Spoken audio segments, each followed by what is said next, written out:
I woke up that morning to the screech of metal against wood and the unmistakable sound of children laughing, on my property. Rubbing the sleep from my eyes, I stepped onto the porch, and there it was, plain as day, like some kind of deranged prank. A neon green swing set, chained like a rabid dog to the side of my 100-year-old barn, creaked in the morning breeze, already in full use by a group of kids taking turns on it. For a brief second I wondered if I was still dreaming.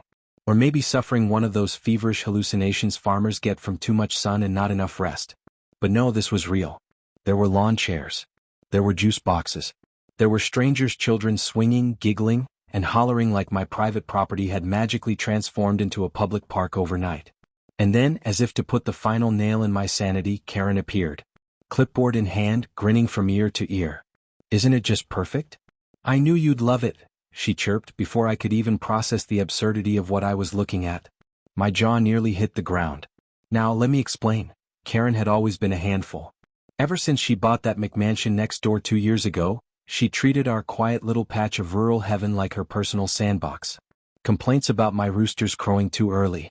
Demands that I reroute my dirt road because the dust messed with her rose bushes. And those ridiculous HOA newsletters she printed herself, filled with rules she thought she could impose on people who had lived here for generations. But this was new territory. This was bold. This was lunacy. She had bolted, welded, and chained a full-blown swing set to the side of my family's barn, a structure older than the town itself, without so much as a conversation. Marching up to her, I asked the only sane question a man could. "What in the world is that thing doing here?" Karen blinked at me with fake innocence, as if she hadn't just invaded my land like a one-woman circus act. "Oh, it's for the kids. You don't even use this side of the barn, so I thought, why not? Community spirit and all," she said, waving a dismissive hand like I was a cranky old man upset about a lost frisbee. I looked around. There wasn't a single neighbor in sight, just Karen's invited friends and their noisy offspring, treating my land like their own personal Disneyland. The audacity of it all made my head spin. I didn't know whether to laugh, scream, or start looking for a lawyer. For the next hour, I tried taking the diplomatic approach. I told Karen, calmly but firmly, that she needed to remove the swing set immediately. I even offered to help dismantle it before the situation escalated. But Karen, being Karen, simply patted my arm like I was some confused old man who didn't understand modern community values. "Oh, honey, you'll get used to it," she cooed, voice dripping with that sugary venom of hers. "After all, it's only temporary. We're just testing it out before we make the whole area into a proper little park." That word, park, sent a chill up my spine. Later that afternoon I found out exactly what Karen meant. Behind my barn, hidden like some outlaw stash, were 2 freshly delivered picnic tables, a stack of foldable chairs, a portable restroom, and a cheap metal sign that read, "Future home of Karen's Community Corner." My blood boiled. Not only had she trespassed, but she was making plans to colonize my land like some suburban version of Manifest Destiny. And when I went to the HOA president about it, he brushed it off with a chuckle. "It's just a swing set," he said. "Let the kids have some fun." Something about that didn't sit right. By sundown, Karen's little community had already claimed my property as their own. Parents set up lawn chairs like it was a public park. Kids ran wild. And Karen, oh Karen, had the gall to host a barbecue on my land that very evening. Balloons. A banner. A smug little speech about neighborly love. She smiled like some 2-bit politician, while I stood there clutching my lemonade like a stress ball, feeling the judgmental stares of people who had no idea they were trespassing. And just when I thought it couldn't get any worse, Karen turned to the crowd and announced, "This is just phase 1. Soon we'll have a walking path, a dog run, and maybe even a gazebo." It all clicked. This wasn't just a swing set. This was an invasion. And the next morning my suspicions were confirmed. Word got out about a private HOA meeting, one scheduled to discuss the rezoning of surrounding lots. Mine included. This wasn't just about the barn anymore. This was about my land. My farm. My family's legacy. Standing by the barn as the sun dipped below the horizon, I glared at that ridiculous swing set, clanking softly in the wind. Karen had no idea who she was messing with. She thought I'd roll over like the other neighbors she'd steamrolled. But what she didn't know, I knew every inch of this land. I knew every nail in that barn. And more importantly, I owned a tractor. And it had a lot more horsepower than her entitlement. If Karen wanted a swing set, she was about to get the ride of her life. At this point, it felt like I was trapped in some absurd reality show, except I was the only one who realized the cameras were rolling. Karen's swing set hadn't just stayed, it had multiplied. By Tuesday she'd added a garish plastic slide, 2 wobbly seesaws, and a sandbox that looked like it had been dumped straight out of a contractor's gravel truck. And just like before, everything was chained, bolted, and cemented into the earth beside my barn, like she expected a hurricane to try and take it out. Worse, the neighborhood kids were flocking to it every evening, squealing with joy while Karen handed out popsicles like she was campaigning for mayor. I kept waiting for someone, anyone, to speak up, to question the insanity of it all. But instead, I got polite waves and cheerful comments like, "Isn't it wonderful what Karen's doing for the community?" That's when I knew it was time to get serious. That night, I slipped into the monthly HOA meeting held, of course, in Karen's overly perfumed living room. Folding chairs were packed tight with neighbors, all nodding like bobbleheads as she presented her grand plan, which she had the nerve to title, the Karen Community Park Initiative. I hid behind a fake potted plant, listening in disbelief as she unveiled her master vision, a park expansion that would stretch beyond my barn, 5 whole acres of my grazing field. She even had a janky PowerPoint presentation riddled with clip art and Comic Sans showing walking trails, benches, and, God help me, a Zen garden. But what really made my stomach drop was when she said, "It's not official yet, but we're working on rezoning these underutilized areas for the community's benefit." And there it was, my land shaded pink on her map like it already belonged to her. I almost stood up right then and there. But I forced myself to stay quiet. Karen's brother Rick, "Oh yeah, he's on the HOA board too," nodded like a proud parent the entire time. The rest of the board looked either bored, clueless, or dazzled by the dream of picnic spots and yoga sessions. It wasn't just Karen anymore. This was starting to look like a full-blown land grab. After the meeting, I slipped out before anyone noticed. I needed proof. Cold, hard evidence that this wasn't some harmless community effort. It was theft with a smile. The next morning, I headed to the county records office and started digging, literally and figuratively. It didn't take long. Karen had filed a fake permit under the name Friends of the Meadow, a bogus committee with signatures from her HOA buddies. The kicker? The zoning application hadn't even been processed yet. That meant, technically, everything she'd built so far was completely illegal. She was betting on 2 things, that I wouldn't fight it, and that by the time I realized what was happening, the park would be permanent enough that the county would just shrug and let it stay. Fueled by a mix of relief and red-hot fury, I drove back home, only to find Karen standing in my driveway, smirking, holding a plate of cookies like we were lifelong friends. "Thought you could use something sweet," she said, syrupy as ever. "No hard feelings, right?" I didn't answer. My eyes drifted past her to see floodlights pointed at the swing set, and a fresh stack of trash cans labeled Karen's Park being unloaded from a delivery van. She wasn't backing down. She was building infrastructure. As I stood there stunned, she leaned in and whispered, "Don't worry. Once the HOA votes, it'll all be official. Might as well get used to it." That was it. I was done playing nice.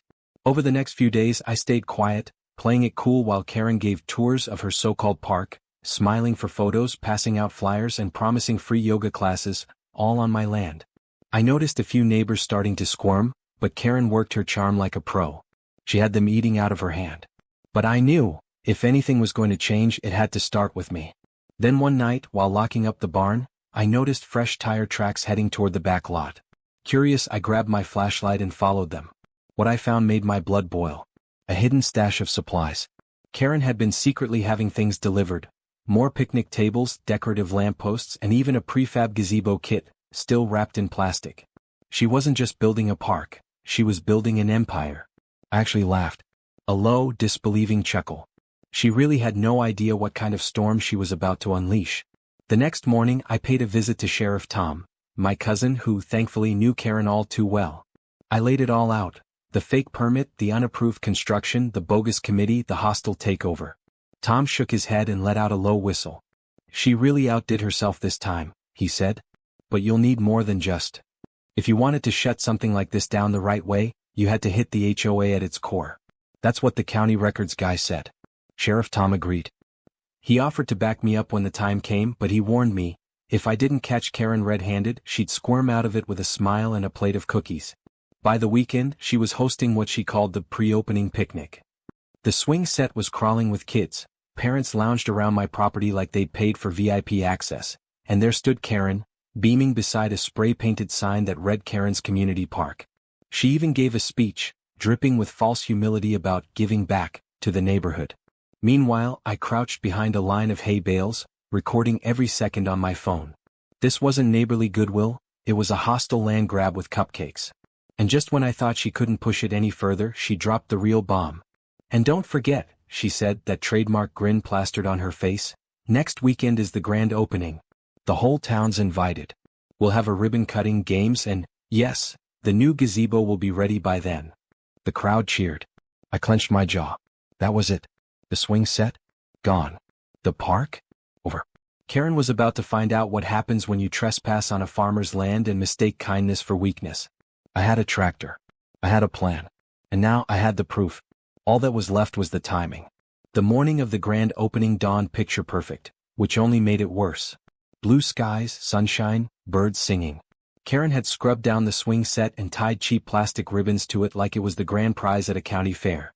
Balloons bobbed from the corners of my barn, and rows of folding chairs were arranged like a sermon was about to start. Karen, in a floppy sun hat and a glittery shirt that read Founder, marched around barking orders like a bridezilla planning her own coronation. She didn't see me quietly fueling up my old but faithful tractor behind the barn. I wasn't going to sneak in and take everything down in the dead of night. No. Karen wanted a grand opening? I'd give her a grand finale. By the time the first guests arrived, my property had been transformed into a full-blown festival. There were face painters, tables of cupcakes, lemonade stands, and a local band tuning guitars near a makeshift stage. Karen had even printed glossy flyers with "Karen's Community Park, grand opening today" splashed across the top, complete with a color-coded map of my farm, as if it were hers. I stood up by the fence line, arms crossed, watching a stream of cars pour into the parking area she designated, also on my land. Families strolled past, totally unaware they were trespassing. Karen, of course, worked the crowd like a seasoned politician, shaking hands, making promises, and gushing about community values. I waited. Let the show go on long enough, and the finale would land twice as hard. Then it happened. The band played their first off-key note, and Karen stepped up to the mic, calling everyone to gather near the swing set. That was my cue. I climbed into the tractor. The engine fired up with a deep rumble, sending a cloud of dust swirling around the barn. A few people glanced over, but most just assumed I was off to mow a field. They had no idea. I circled wide around the barn, staying hidden until I was directly behind the swing set. Months ago, Karen had bolted it to the barn foundation using a thick steel chain. Ironically, that made it perfect for what I had in mind. I'd attached that same chain to the tow hitch of my tractor. Her chain, my tractor. Poetic, really. As Karen launched into a syrupy speech about legacy and togetherness, I shifted gears. And then I drove forward. The chain snapped taut. There was a sharp, metallic groan. Karen's voice cracked. Heads turned. Then chaos. The swing set shuddered, then ripped loose with a screech, tearing up chunks of soil and splinters of wood. The whole structure buckled like a drunk carnival ride. Kids screamed and scattered. Parents gasped, some diving to pull their children back. I didn't stop. I dragged the whole mess, slides, seesaws, and all, right off the field and toward the road like a pile of trash on cleanup day. Behind me, Karen stood frozen, microphone still in hand, mouth hanging open as her park crumbled before her eyes. And then Karen screamed, high, shrill, and drawn out, like a tea kettle left to boil over. The structure bounced and lurched down the dirt path toward the road. Karen, now in full-blown panic mode, sprinted after me, waving her clipboard like it was some kind of badge of authority. She screeched about calling the sheriff, lawyers, the governor, anyone who would listen. Meanwhile, the neighbors stood frozen, unsure whether to intervene or cheer. A few, bless their hearts, actually chuckled when Karen tripped over her own picnic table and face-planted into a pile of cupcakes. I hauled the swing set all the way to the far edge of my property, unhooked it, and left it in a heap, right where it belonged. By the time I returned, Karen was already on the phone, pacing, her voice thick with tears as she sobbed about vandalism, violence, and an unprovoked attack. I calmly parked my tractor, stepped down, and loud enough for the entire crowd to hear, said, "Just moving my property. Didn't realize there was a show today." For a moment, silence. Then stifled laughter. Karen went pale, then red, then pale again. Frantically dialing, looking ready to hyperventilate. Not 5 minutes later, Sheriff Tom pulled up, stepping out of his cruiser with his usual unimpressed expression. Karen rushed him like he was her last hope, flailing, ranting, demanding criminal charges. Tom listened, nodding along patiently, letting her wind herself up like a kid mid-tantrum. Then, without even looking at me, he drawled, "Karen, I've been hearing about this nonsense for weeks. From where I'm standing, all I see is a man moving his own property off his own land. Looks like he just saved you the trouble of cleaning up." Karen's mouth fell open, her breath hitching like a fish gasping for air. And just like that, the narrative she had spent months crafting unraveled. The neighbors, who had been watching quietly, started murmuring. A few muttered that they hadn't realized it was private property. Some even apologized as they left, while others shot me subtle thumbs-ups or pats on the back. Karen stood frozen, eyes darting around, grasping for some kind of support, but there was none. One by one, people drifted away. The band awkwardly packed up their instruments. The lemonade and cupcakes sat abandoned beneath slowly deflating balloons. I strolled back to my porch, arms crossed, watching as Karen stomped around, picking up plastic cups and torn flyers like a child forced to clean their room. For once, she wasn't surrounded by adoring neighbors. She was alone. Seething. Humiliated. Defeated. At least for now. I knew Karen well enough to suspect this wasn't the end of it. She had just learned the hard way that while she might push around the HOA and the neighborhood bake sale committee, farmers don't roll over. We plow straight through. And I wasn't done plowing yet. By the following week, Karen's humiliation had spread faster than a grass fire in August. A neighborhood teen had filmed the whole thing. Me, stone-faced, dragging that swing set behind my old tractor while it flailed like a dying carnival ride. Karen's wails in the background only added to the spectacle. By the time I saw the video on my phone, it had already racked up thousands of views. And the internet? They ate it up. While the rest of the world got a good laugh, Karen was fuming. She didn't stay quiet for long. The very next day, I saw her pacing her porch, barking into her phone. Every time I glanced her way, she'd snap her head around and glare like I'd committed a war crime instead of reclaiming my own property. Within days, official-looking papers started showing up in my mailbox.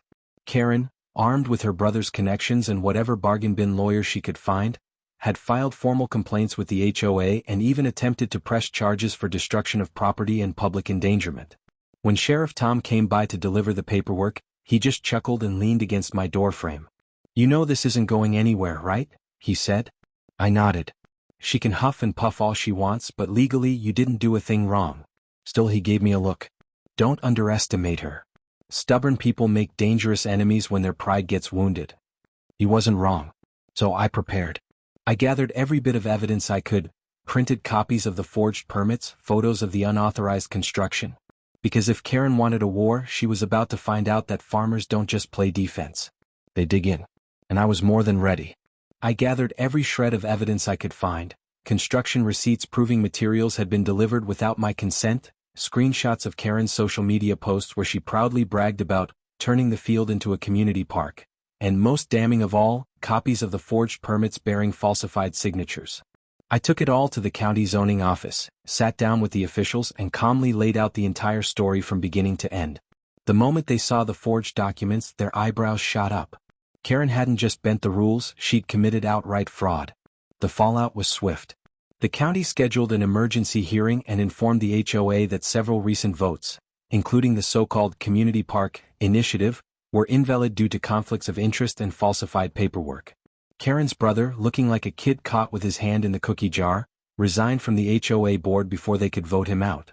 But Karen wasn't about to go down quietly. The day she received the hearing notice, she marched straight to my porch, waving the letter like it was a sword. She demanded I withdraw the complaint and even tried to bargain, offering to remove the swing set if I let her keep the picnic area and walking path. I didn't say a word. I just closed the door in her face and let her stew. At the hearing, Karen arrived dressed like she was auditioning for Law and Order. Pearls, black blazer, the whole dramatic getup.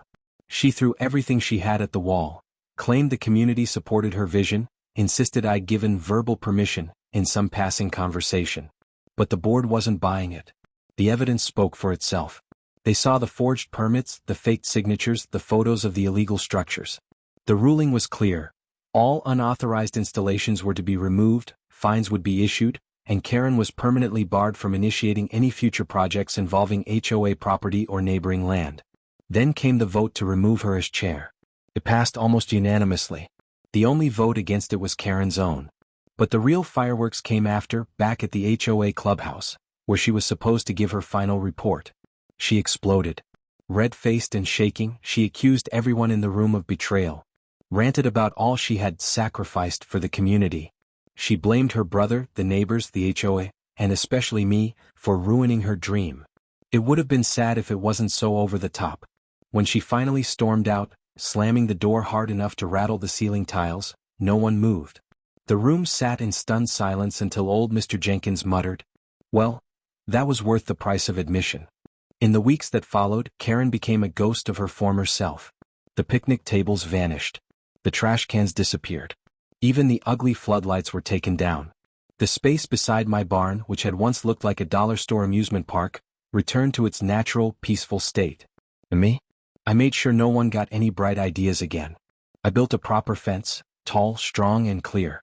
Sheriff Tom came by to help, along with a few neighbors who finally admitted they'd never liked the park project but hadn't known how to speak up. We spent the weekend setting posts, stringing wire, and sharing laughs over the whole ordeal. But the sweetest moment came that Sunday. With the fence up, the barn restored, and the land quiet again, I hosted a small get-together.